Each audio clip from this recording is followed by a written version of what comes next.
Nearly 5.5 months ago, all of you are aware of how the then Prime Minister of Bangladesh, Sheikh Hasina, had to flee the country under very adverse circumstances when mobs tried to storm her residence in Dhaka, the capital of Bangladesh.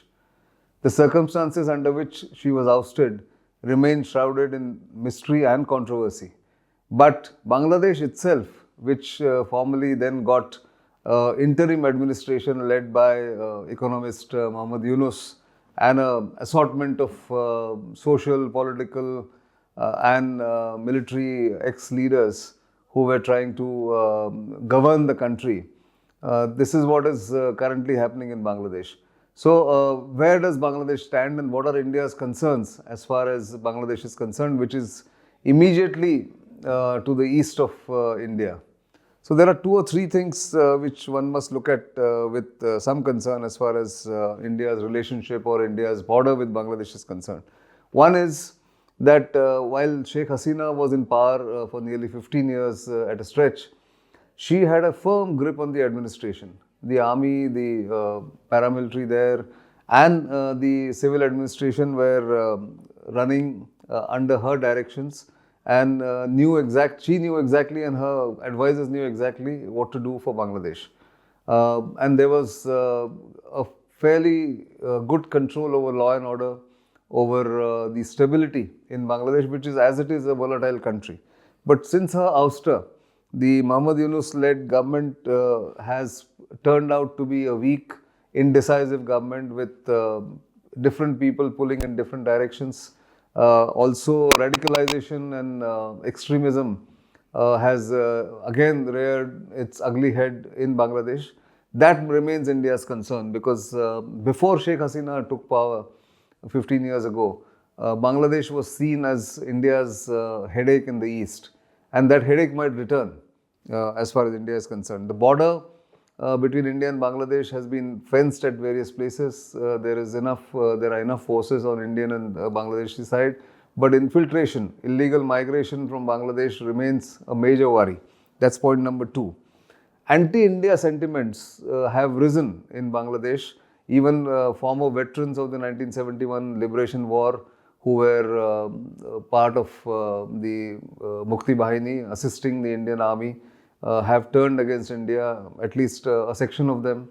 Also, the Jamaat and the Bangladesh Nationalist Party, which are known to be anti-India organizations, have now got a prominent role in the interim administration as well in the political space. So, therefore, Pakistan has a field day as far as Bangladesh is concerned, and Pakistan's ISI has suddenly apparently become very active because some of those key officials from Pakistan have visited Bangladesh and have now tried to establish their base, which was controlled, if not completely eliminated by Sheikh Hasina. That's point number 4 as far as India is worried about. The atrocities on the minuscule Hindu population that remains in Bangladesh is an albatross around India's neck because all that it can do is to protest, request the Bangladeshi government to make sure that the Hindus are safe. But beyond that, there is very little India has been able to do or can do in Bangladesh. And because Bangladesh's debt is growing, after being one of the economies that was growing at a good pace, the debt now in Bangladesh, the economy is in tatters, the debt is very high, and investment is not coming in. The Chinese are therefore making inroads. In fact, as we speak, the advisor for foreign affairs in the interim government is in Beijing talking to the Chinese authorities, asking them to lower the interest on the loans that are already taken by Bangladesh. And China is likely to use its usual predatory tactics to gain ownership of some of the major projects or major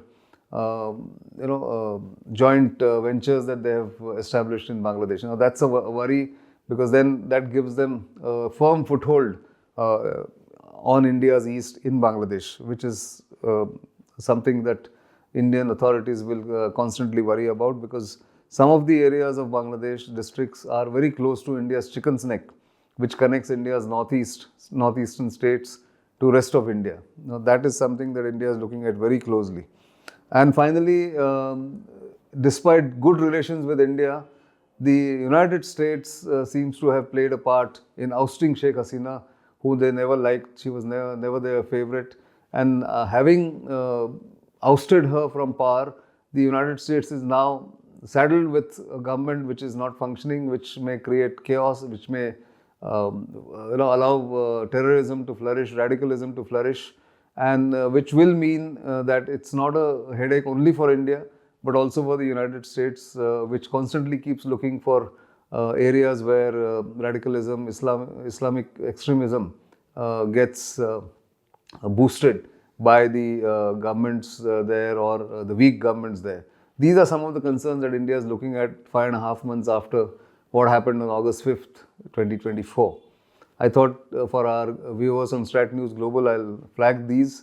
And of course, we have a full-length analysis of this entire situation on our website, stratnewsglobal.com. So do visit both our YouTube channel, keep subscribing to it if you haven't already, and send us your comments and also read what we have written on the website. I'm Nitin Gokhale.